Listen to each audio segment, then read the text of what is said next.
একজন মুসলমান নিজের সংশোধন করবে কয় বিষয়ে? 5 বিষয়। কয় বিষয়ে? 1 নম্বর ঈমান আকীদা, যেটাকে আকীদা বলি আমরা। আমার ঈমান, যে বিষয়ের উপর ঈমান আনতে হয়, যে সমস্ত বিষয়ের আকীদা পোষণ করতে হয়, এটা আমার ঠিক করতে হবে। আমার ঈমানের মধ্যে যেন কোনো কুফর না আসে, শিরিক না আসে। কুফর এবং শিরিক থেকে মুক্ত ঈমান, আকীদা ঠিক করা, ঠিক রাখা, এটা আপনার সংশোধন, নিজের ঠিক করা, এটা জরুরি। 2 নম্বরে ইবাদত, আমার উপরে যতগুলো আমল, ওযু, গোসল, নামাজ, রোজা, হজ, যাকাত, জিকির, তেলাওয়াত, তাসবিহ, তাহলিল, দান, সাদাকা, ঈদ, কুরবানি, যত কিছু আমল ইবাদত, এই আমলগুলো বিদআত মুক্ত, কুসংস্কার মুক্ত, আল্লাহ এবং তার রাসূলের খেলাফ থেকে মুক্ত, এরকম হচ্ছে কিনা সহি সঠিক, এটা সংশোধন করতে হবে, ঠিক করতে হবে, ঠিক করতে হবে। আপনি নামাজ তো পড়েন ঠিক, কিন্তু সূরা কেরাত অশুদ্ধ। আপনি নামাজ তো পড়েন ঠিক, কিন্তু রুকু সেজদা ঠিক মতো হয় না। আপনি নামাজ তো পড়েন ঠিক, কিন্তু সেজদা দিলে পিছন দিয়া 2 পাও উঠতে যায়। আমি নিজে দেখছি বহু মানুষকে 2 ঠ্যাং পিছি দিয়া উঠতে যায়। যার 2 ঠ্যাং উঠে যায় একসাথে, তার নামাজ হয় না, হয় না, হয় না, দৈন্তান নয় কান না। আপনার নামাজ কিচ্ছু গোড়ার ঘাস হয় না। যার সূরা কেরাত অশুদ্ধ, দোয়া কালাম অশুদ্ধ, তার নামাজ হয় না, হয় না, হয় না, কার গোড়ার ডিম হয় না, কিচ্ছু হয় না। আমি বললাম সূরা কেরাত যার অশুদ্ধ, তার নামাজ হয় না, হবে না আপনার এই নামাজ। আপনার এই নামাজ থেকে আপনি আখিরাতে কিচ্ছু পাবেন না, কিচ্ছু না। আপনি যদি বলেন আল্লাহ ভরসা, আপনি আগে হুজুরে কোক 37 বছর ধরে হুজুরে বলুক যে আপনি বলছেন নি যে আল্লাহ বলছি কিনা কোথাও, বান্দা তুমি ভুল করতে থাকো, আমি ভরসা, এটা আসেনি কোরআনের কথা। তাহলে আপনি যে কইলেন আল্লাহ ভরসা, কথা বুঝেন নাই আমার কথাটা? আপনি কোন যুক্তিতে এটা বললেন? নবীজি বলছি কিনা যে উম্মত তুমি ভুল করতে থাকো মৃত্যু পর্যন্ত, আমি সুপারিশ করিয়া তোমারে বেহেশত দিমু। তুমি মিছা কথা কইতে থাকো, তুমি অশুদ্ধ করতে থাকো, তুমি নাফরমানি করতে থাকো, টেনশন করো না, তোমার সিটারি তুমি করতে থাকো, তোমার বাটফারি তুমি করতে থাকো, তোমার 2 নম্বরই তুমি করতে থাকো, আমি নবী আসি, আমি সুপারিশ করিয়া তোমারে বেহেশত বুঝাইয়া দিমু। নবী এটা বলছে তো তাইলে হেবড়া কি বুঝে দোয়ান বাহিকা, কি বুঝে বন দিয়া সাদিয়া খান, কিতা ঘটনা কি? হ্যাঁ, কি ব্যাপারটা কি? মানুষে না দেখে আপনি নামাজ পড়েন, আপনার মনে না আপনি একটা সান্ত্বনা নিলেন, আর আপনি নামাজ পড়েন, কিন্তু আপনার যদি তাব্বাতিয়াদা ভুল হয়, কুল হুয়াল্লাহু আহাদ ভুল হয়, রুকুর তাসবিহ সাজদার তাসবিহ ভুল হয়, আত্তাহিয়াতু ভুল হয়, দোয়ায়ে কুনুত ভুল হয়, তো আপনার নামাজ কি হইল? বলেন না, কি হইল নামাজ? শব্দটা হলো সুবহানাল্লাহ, হা বড় হা, এরপরে লাস্টে হলো হা ছোট হা, তাহলে শব্দ হলো সুবহানাল্লাহ। আপনি বলেন সুবহানাল্লাহ, সুবহানাল্লাহ, সুবহানাল্লাহ, সুবহানাল্লাহ, সুবহানাল্লাহ, কি তাইরি? কিচ্ছু না। আপনি বলেন সুবহানাল্লাহ, সুবহানাল্লাহ, সুবহানাল্লাহ, ফেরেশতা বলে হইছে না, হইছে না, হইছে না, কসম আল্লাহর। আপনি বলেন আলহামদুলিল্লাহ, আলহামদুলিল্লাহ, আলহামদুলিল্লাহ, আলহামদুলিল্লাহ, আলহামদুলিল্লাহ, ফেরেশতা বলে হইছে না, হইছে না, হইছে না, কিচ্ছু না, কিচ্ছু না, কিচ্ছু না। সুবহানাল্লাহ তো কোনো শব্দ না। শব্দ কি সুবহানাল্লাহ? হা কই? হা কই? হইছে ওনার হা, শেষের গোল হা কই? আল্লাহ, শেষে একটা হা আছে না হুজুর, এটা কো সুবহানাল্লাহ, সুবহানাল্লাহ, সুবহানাল্লাহ, তো এটা তো লামের মধ্যে থেমে গেছে, তো হা কই? তাহলে এটা হবে কি কিছু? আপনি 100 দানা তসবিহ যে 1 মিনিটে পড়ে লেলেন, কি ব্যাপারটা কি? আলহামদুলিল্লাহ, কি তাইডি? তামাশা। হ্যাঁ, আল্লাহর সাথে তামাশা, খামখেয়ালি করতেছেন, এই জন্য খামখেয়ালি করবেন না। নিজের ইবাদত আমল শুদ্ধ করতে হবে, শুদ্ধ করতে হবে। 4 রাকাত সুন্নত নামাজ 1.5 মিনিটও লাগলো না। এটা কি নামাজ পড়লেন?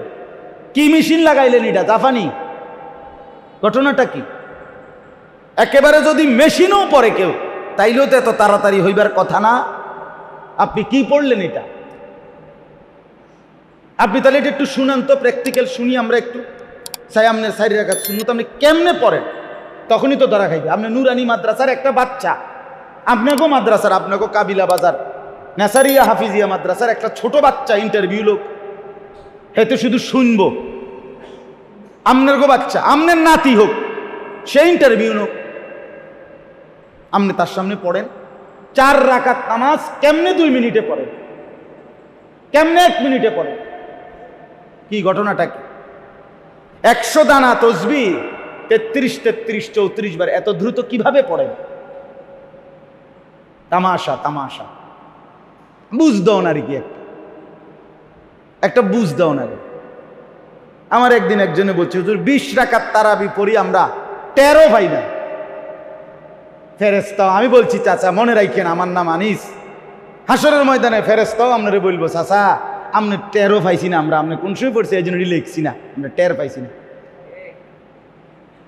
আপনি যেহেতু 13 পাইছেন না, ফেরেশতাও কি পাইছে না? 13 পাইছে না। আপনার এই অটো নামাজ, আপনার এই মেশিনের নামাজ, এটি ফেরেশতা 13 পাইছে না। কি ঘটনাটা কি? 20 রাকাত তারাবি পড়লেন, আপনি 13 পাইলেন না। আপনি কি নামাজটা পড়লেন? এটা ইনসাফ কি বলে?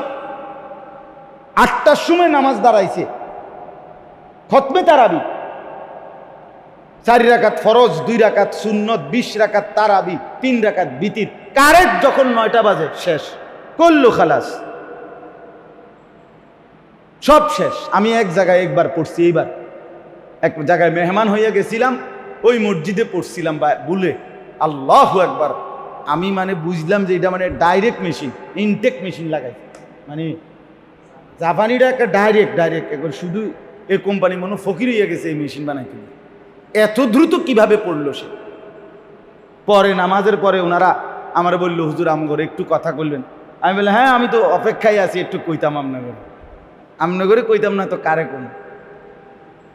পরে বললাম, পরে ওয়াদা করাইয়া 2 জন হাফেজ সাবরে মসজিদের কমিটির লোকদেরকে যে আগামীকাল থেকে এই 1 ঘন্টার সাথে আরো আধা ঘন্টা সময় যুক্ত করা হবে, এই 1.5 ঘন্টা তারাবি পড়বেন, এই কথা ওয়াদা করাইয়া তুই মুনাজাত দিস। এইবার রমজান। যাই হোক বাপ, আমার উত্তর হলো এই কথা বলা যে মেহেরবানি করে নিজের ইবাদত আমল বুড়ো বয়সের মুরব্বীরাও খামখেয়ালি করেন। আমার বাপ এখানে ভুলটা ঠিক করে নিলে কোনো শরম নাই, কোনো লস নাই। একজন আলেমের কাছে, একজন ইমামের কাছে, একজন মুয়াজ্জিনের কাছে, একজন হাফেজ সাহেবের কাছে ছোট হইলে যে একটু সংশোধনের জন্য, এতে লজ্জার কিচ্ছু নাই। হাসরের ময়দানে যখন টাঙ্গাইয়া ফিটবো, কবরে যখন টাঙ্গাইয়া ফিটবো ফেরেশতা, তখনকার লজ্জা কিন্তু ঢাকবার আর জায়গা মিলবে না। এখন অহংকার করেন না। রাসূলুল্লাহ সাল্লাল্লাহু আলাইহি সাল্লাম বলেন, হক সত্যকে যে গ্রহণ করতে চায় না, বাতারুল হক, কসম নবীজি বলছে, সত্য সঠিক বিষয়কে যে গ্রহণ করতে চায় না সে অহংকার। নবীজি জিজ্ঞেস করছে নবীজিকে, ইয়া রাসূলুল্লাহ অহংকার কি? নবীজি বলছে 2 জিনিস। 1 বাতারুল হক, যা কিছু সঠিক, যা কিছু হক, যা সত্য, প্রয়োজনে 90 বছর পরে আপনি টের পাইছেন, অসুবিধা কি? এখন ঠিক করবেন, গাঁটতারামির কি দরকার? কথা বোঝেন নাই আমার?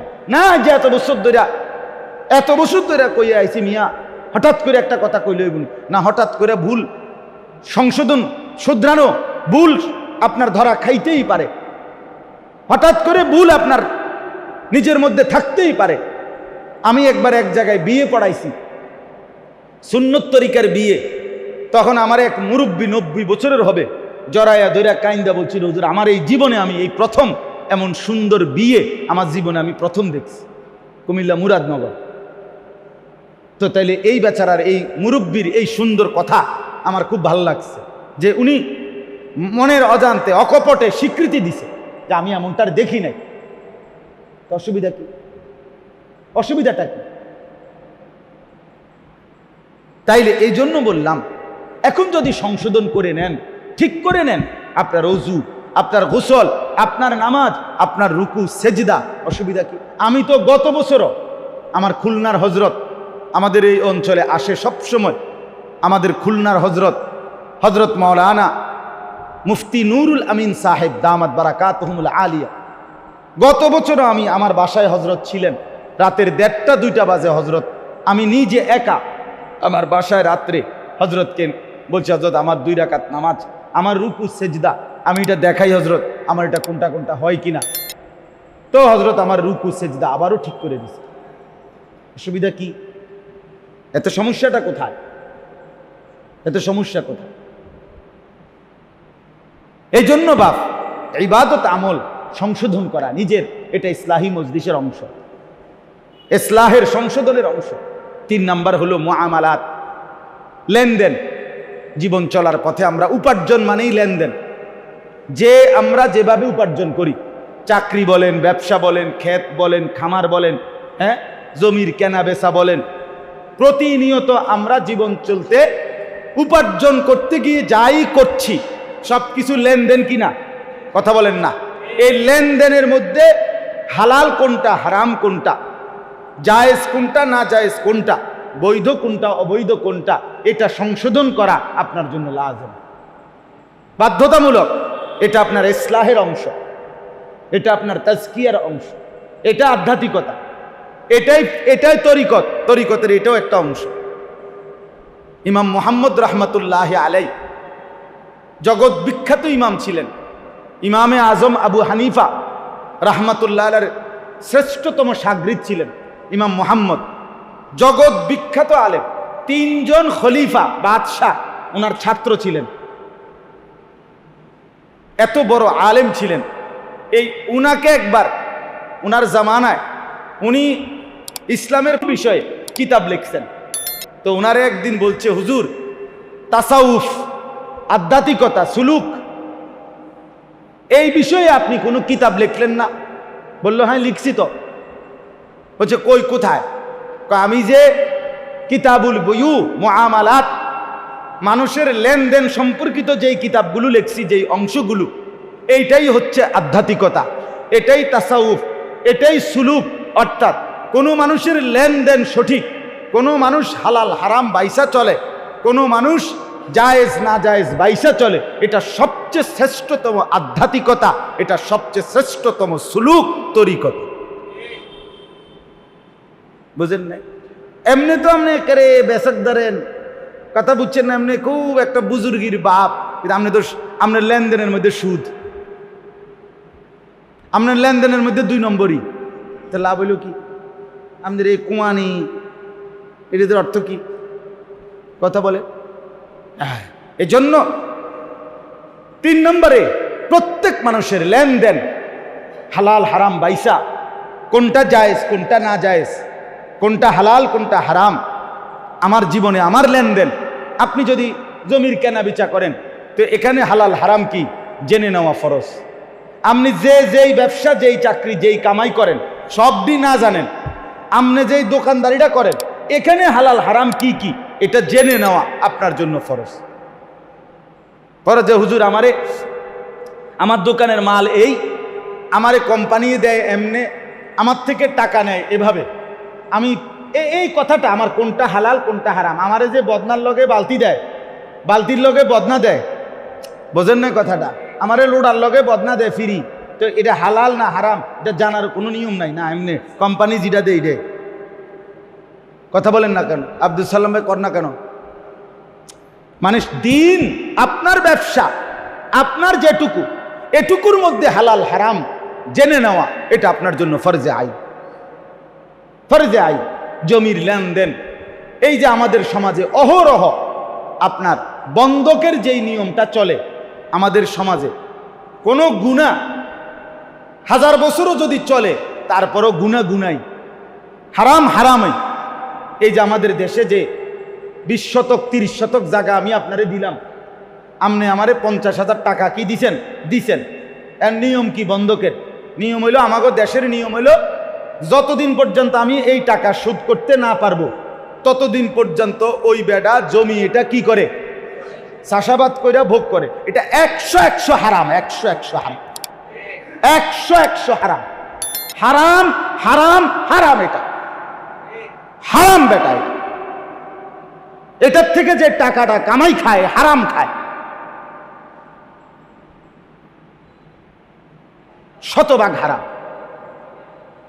আপনি যদি বলেন ওমা এই কথা তো আর শুনছি না, আপনি শুনছেন, এটা আমার দোষ নেই, আপনি শুনছেন না কা, আপনি জিজ্ঞাসেন নি, কথা বলেন না কেন? আপনি জিজ্ঞাসা করছিলেন নি যে হুজুর আমি যে জমির এই লেনদেন করব, একজন মুফতি সাহেবের কাছে, আলেমের কাছে জিজ্ঞাসিলেন?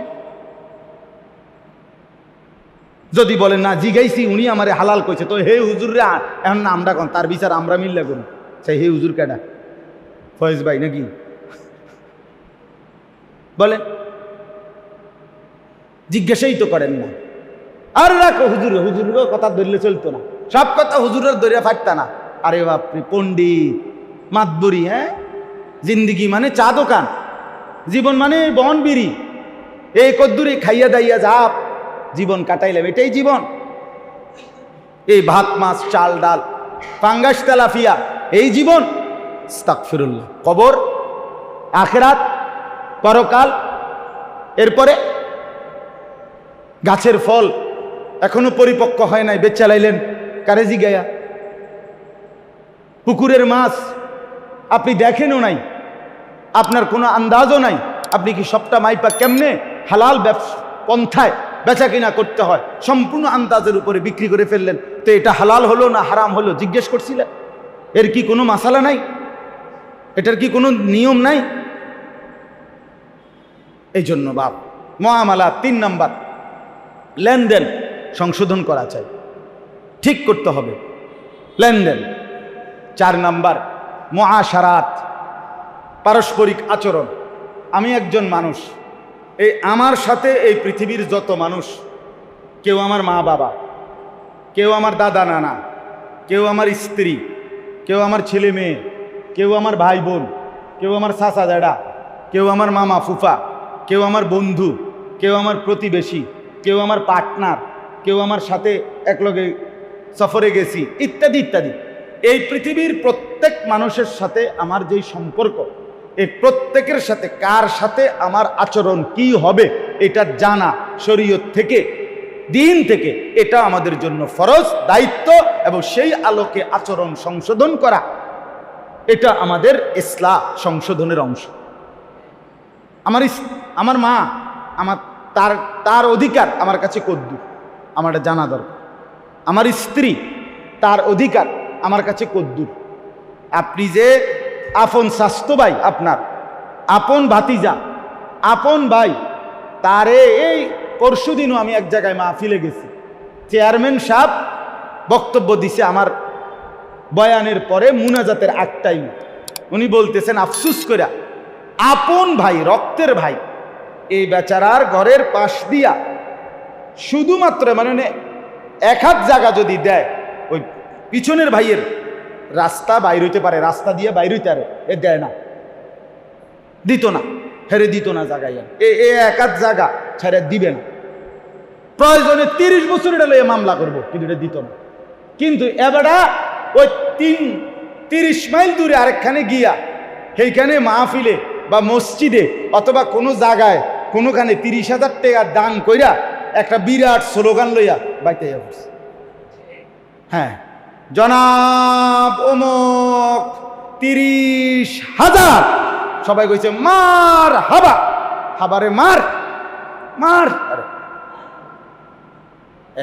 মাশাআল্লাহ, খুশিতে মার হাবা লইয়া আইয়া পড়ছে ভাই।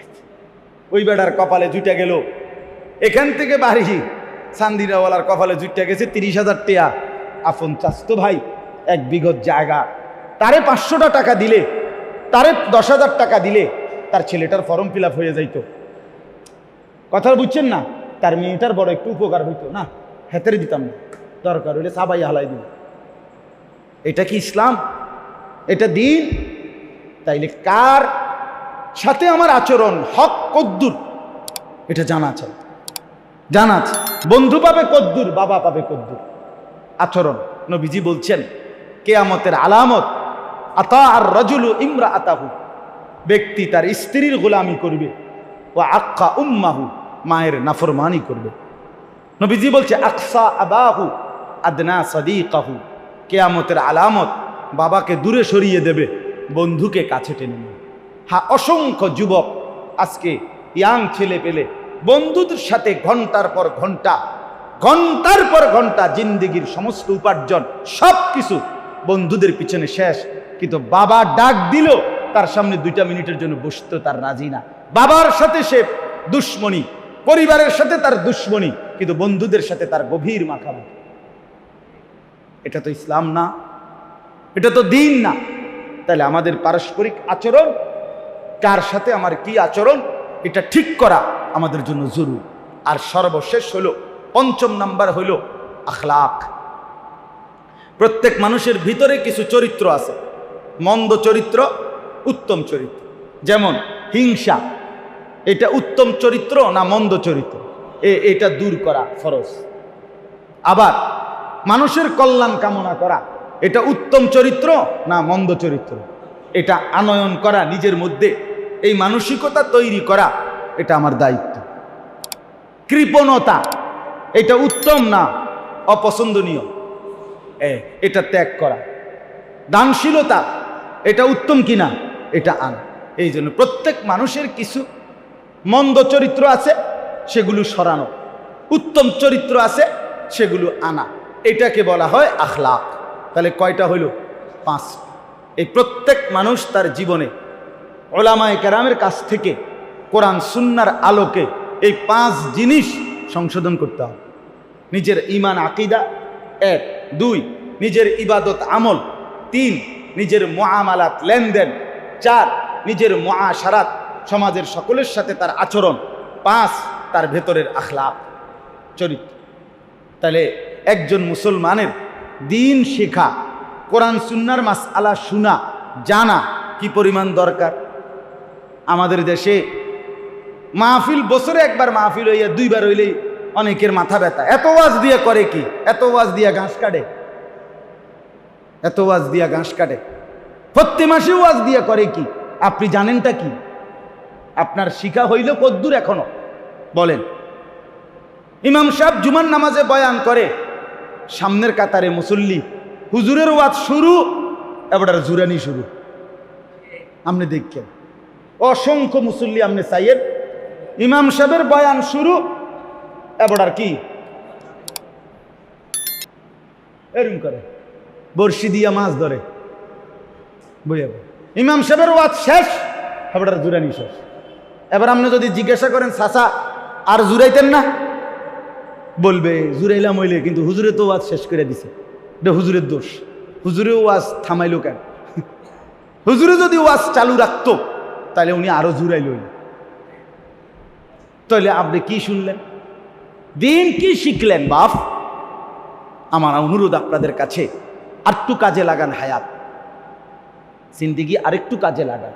এত খামখেয়ালি মনে করেন না, এত চালাক মনে করেন না বাপ, এত চালাক মনে করে। ইসলাম শুধুমাত্র একটি আমল, 2টি আমলের নাম ইসলাম না, পুরা দিন মানার নাম ইসলাম, পুরা দিন মানার নাম মুসলমান। আখিরাতে রব্বুল আলামিনের কাছে পুরা দিন বুঝাই দিতে হবে, ঘন্টা মিনিট সেকেন্ড হায়াতের বুঝাই দিতে হবে। আল্লাহ তাআলা কোরআনে বলছেন, ফালা তাজলিমু ফীহিন্না আনফুসাকুম।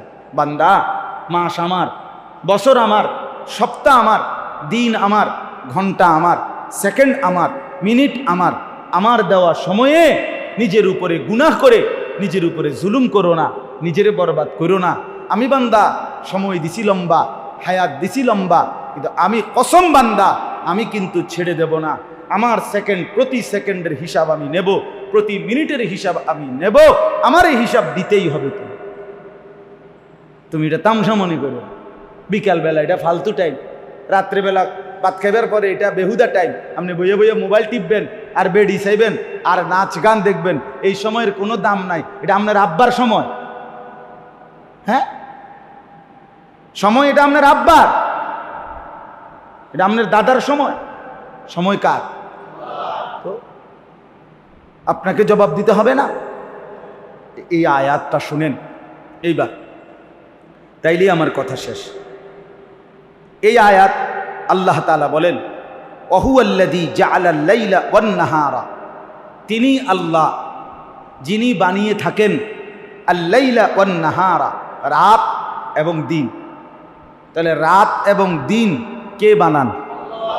আল্লাহ। তাহলে প্রতি মিনিট প্রতি সেকেন্ড পরিবর্তন করে কে?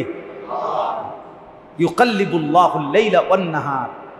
আল্লাহ বলেন আল্লাহই রাত এবং দিন পরিবর্তন করে থাকেন, পরিবর্তন করে থাকেন।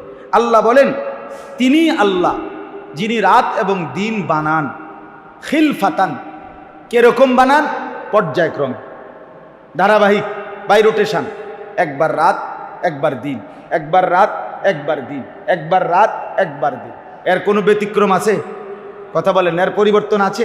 আপনাদের আমাদের কারো সুবিধার জন্য অসুবিধার জন্য একসাথে 48 ঘন্টা রাত থাকার সুযোগ আছে? 72 ঘন্টা দিন সুযোগ আছে কি কোনো?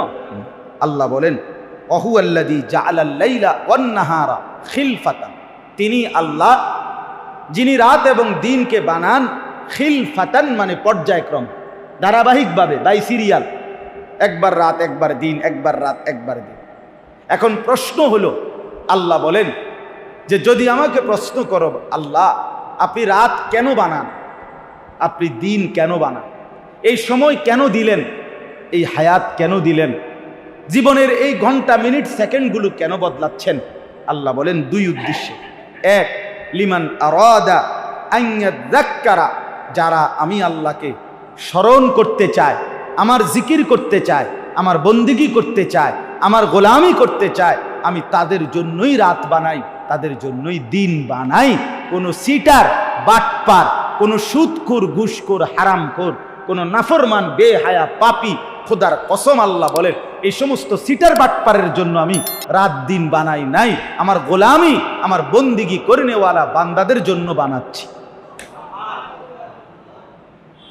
ওয়াহুয়াল্লাযী জাআলাল লাইলা ওয়ান নাহার খিলফাতান লিমান আরাদা আন ইয়াযাক্কারা, যারা যারা আমি আল্লাহর গোলামি করে, জিকির করে, আমাকে সেজদা করে, রাত যদি আমি না আনি আমার বান্দা তাহাজ্জুদ পড়বে কেমনে?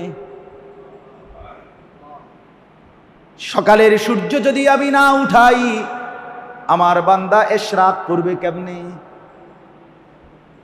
দ্বীপ প্রহর যদি আমি না বানাই আমার বান্দা যোহর পড়বে কেমনে, আসর পড়বে কেমনে?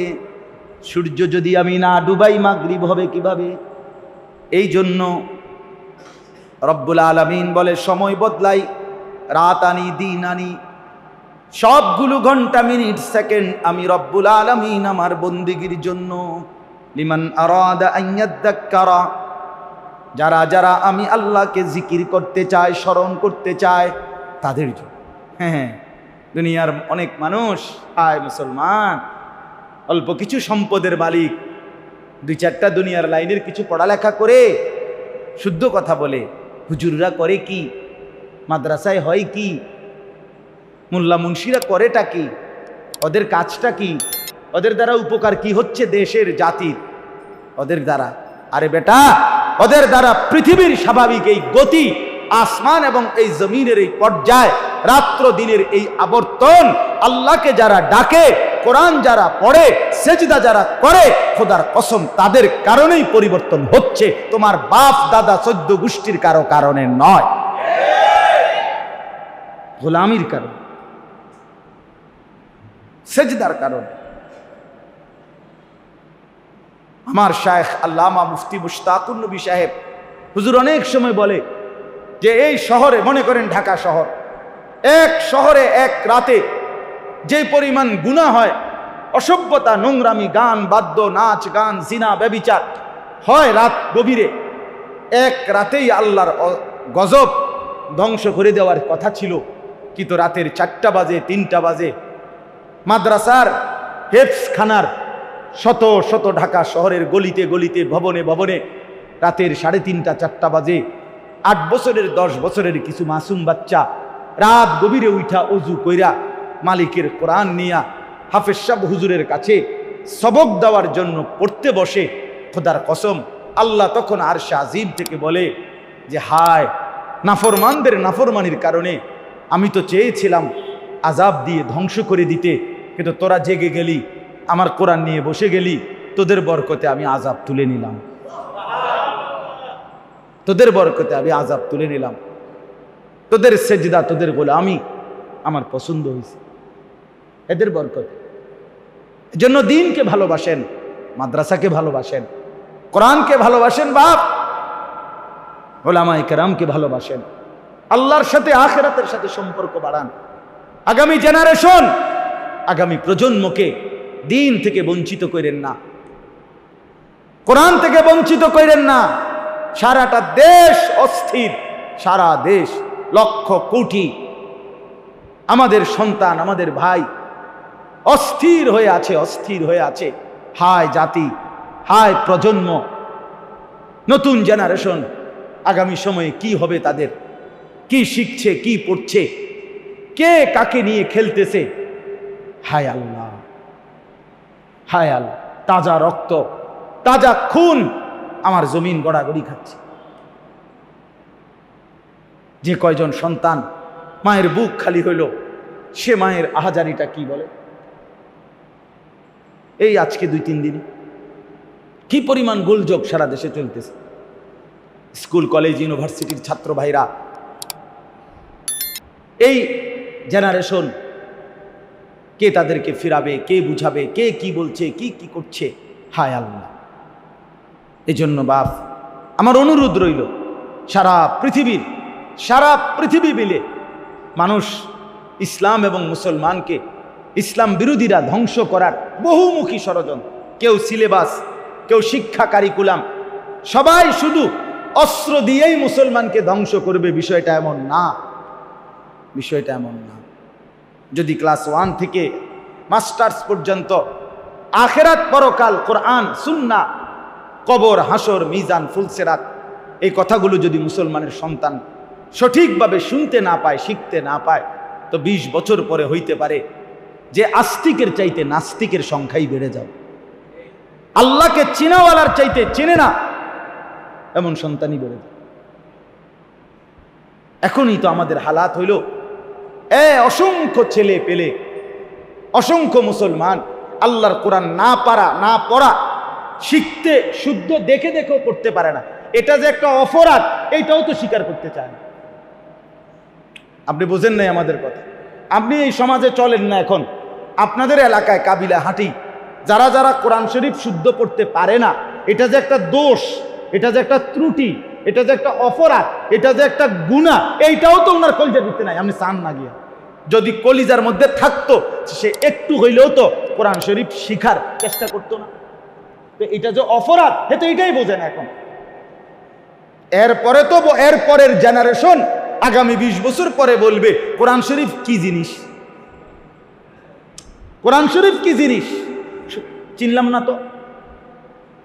আপনি সারা বাংলাদেশের মসজিদে চলেন, আমার লগে চলেন, 1000 মসজিদ আমরা হাঁটি, 1000 মসজিদে গেলে প্রত্যেক মসজিদে 20টা 50টা 100টা কোরআন শরীফ পাইবেন, মসজিদের মধ্যে আছে তাকে। কিন্তু আল্লাহর সাক্ষী রাইখা ওই মসজিদওয়ালাদেরকে শুধু জিজ্ঞাসা করবেন যে পশ্চিম দিকে ফিরা আল্লাহর কসম করে বলেন কয়টা কোরআন শরীফ এই গত 6 মাসে 1 বছরে কেউ ধইরা তেলাওয়াত করছে কয়জন, এটা কুদ্দুর জিজ্ঞাসা।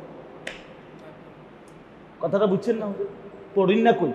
তো কোরআন শরীফ শুধু তাকে সাজাবার জন্যই তো 23 বছরে নবীর দিবায় নিশির কষ্ট, শুধু তাকে একটা কোরআন শরীফ বিপদে পড়লে 2টা কোরআন শরীফ মান্নত করবেন, আর বউয়ের ডেলিভারির সময় 2টা কোরআন শরীফ মান্নত করবেন, ফুদ বিদেশ যাবার টাইমে 2টা কোরআন শরীফ মসজিদে দিবেন। 23 বছরে নবীর উপরে কোরআন নাজিল হওয়ার মাকসাদ এটাই তো ছিল না? আমরা বিপদ আপদে মান্নতের লাগিয়া কোরআন শরীফ জমা দিমু, এই তো কোরআন শরীফের উদ্দেশ্য। তো এটা পড়বে কে? এটা শিখবে কে বলেন?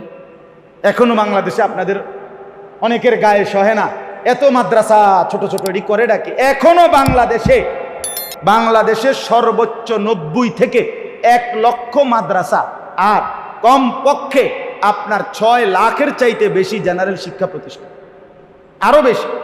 98%, মাত্র 2 থেকে 3% সন্তান বাংলাদেশে ছেলে মেয়ে মাদ্রাসায় পড়ে, সরকারি কওমি দুনোটা মিল্লা।